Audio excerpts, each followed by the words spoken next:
Do you feel like your guitar solos are a little boring, right? You're in the right key, you're playing the right scale, they're just lifeless, a little robotic, not really much emotion coming out. Well, a bunch of people will tell you to play with more feel. We see it all over the internet, right? There's videos about it. The problem is, we as students don't know what that means. And we as teachers also don't know what that means. It's one of the most misunderstood words, terms, definitions in guitar playing. So today I'm going to do my best to show you how to truly play with feel. If you do not know, my name is Ryan Gahn. I've been helping hundreds of guitar players over the last 20 years really bridge the gap between the creative ideas and what they're able to play, becoming fully fretboard fluent. If you would, please hit the subscribe and bell notification below to get more videos on how to make your guitar playing better. Now, let's jump in. This all started with somebody who is in our mentorship program. It was the beginning. We were doing a one-on-one session. It was fantastic. They were like, please don't tell me to just play with more feel. I don't really know what that means. And they don't. They said a teacher was trying to just drill that into them without showing them what that means. And then I do recall another video floating around, and someone was talking about playing with feel. And they took a really simple lick. Cool. And then he was like, oh, well, maybe if you slide. And then maybe cut one of the notes short. Right? And going through all of these tools, techniques to add feel to your playing. The problem was that was just adding technique to almost nothing. Let's go into what's actually happening and to actually play with feel. We need to attach ourselves linguistically to what we are saying. Music is a language. The guitar is just a voice that we're singing or speaking that language through. So if I have a lick and I'm not really attached to what's happening, right, I'm not going to be able to do anything to give it feel, to make it compelling. Think of it like this. A line in a script. A story. We're telling a story with our guitar solos. That's what we love about our favorite guitar players, is they're communicating. They are telling a story. So we need to attach to what's being said, the script. If that is a line in the script, based on what was happening before, what's happening after, what it is that I'm playing, if I'm continuing the story, as long as I'm attached to that phrase, to that purpose, then what I'm adding to it will be deliberate, right? I like to use a little bit more of an extreme example. Let's take the line, what the hell, all right?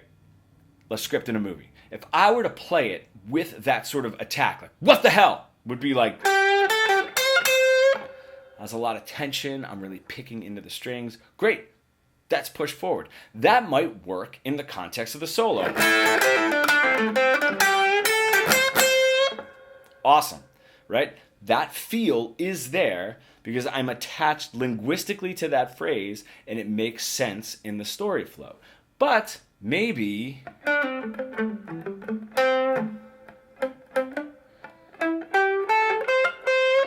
makes a little bit more sense, right? If I say, what the hell, all right? That whispering is a deliberate choice because it makes sense in the story. So that could be feel. I'm attaching linguistically to it. I'm not just or playing it randomly, right? I'm not just doing this.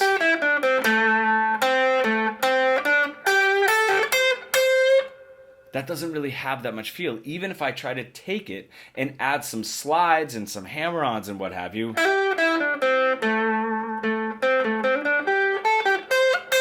I'm not really doing a whole lot. I could even scream that.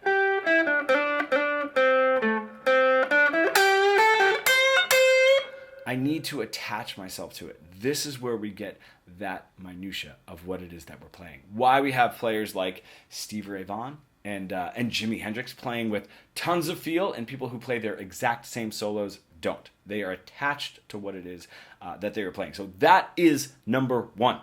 Taking our techniques, our bends, our vibratos, playing a little bit ahead of the beat to add some urgency, right, in that line. Maybe pulling behind the beat to spotlight it. It might be a little bit more relaxed, right? More dynamic, pushing it.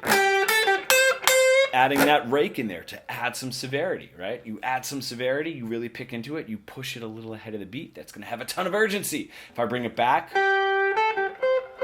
play a couple of those notes a little longer, drift behind the beat, play it a little quieter, right? Maybe legato going into it. I don't need to cut the note short. That cutting short, right, is going to add the intensity. So there's a million ways that we can do it, but those are all techniques. Are we playing to the phrase? So now if I have these technique variables, right, cutting the note shorter, picking them, right, the dynamic, like picking much louder.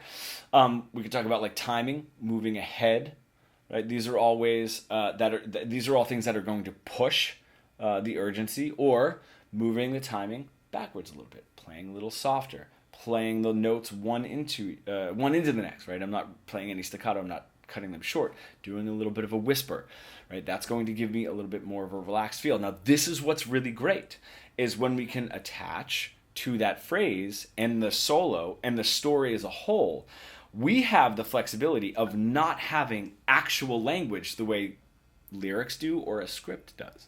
So as long as we're making these choices deliberately and not just turning them on and turning them off, right?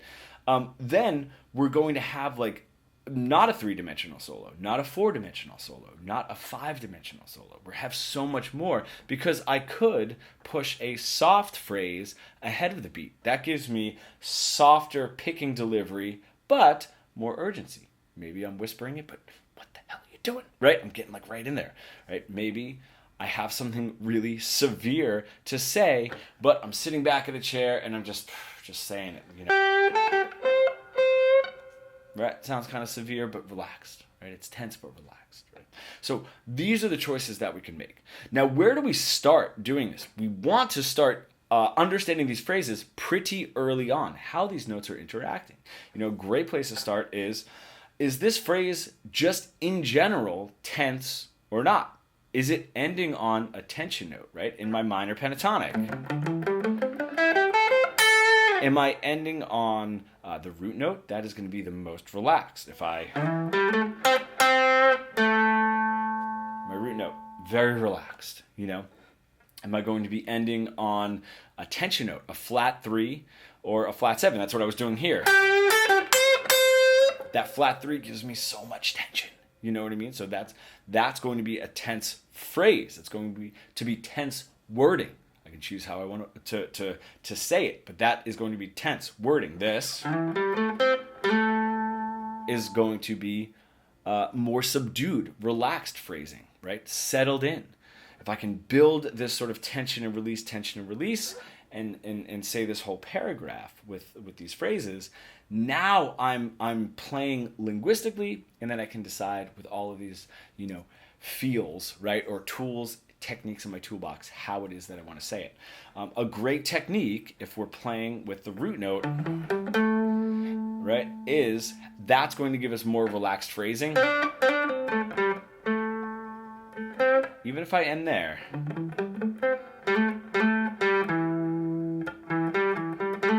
Okay, the majority of the ends of those phrases are root notes. That's going to keep me down here. I'm pretty relaxed.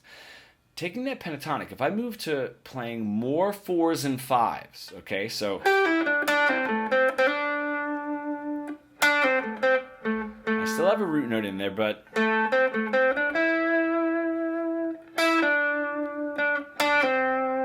those phrases were centered a little bit more around the 4 or the 5 of the scale, okay? That is going to bring the intensity level up here, okay? I'm not yelling, I'm not screaming, I'm not saying anything severe, but I'm up here now. And then jumping up is if I'm primarily focused on my flat 3s or my flat 7s. Flat 7. Flat 3. That's going to jump my severity up here. So if I can know that and lay this story out a little bit more, right, creating a nice relaxed feel with primarily root notes. I can hit other notes, of course, to end the phrase, but a majority of the ends of my phrases, my long notes, my important notes beat-wise, root notes, I can jump up here. Majority of those notes are going to be 5s and 4s. Majority of those notes are going to be flat 7s and flat 3s.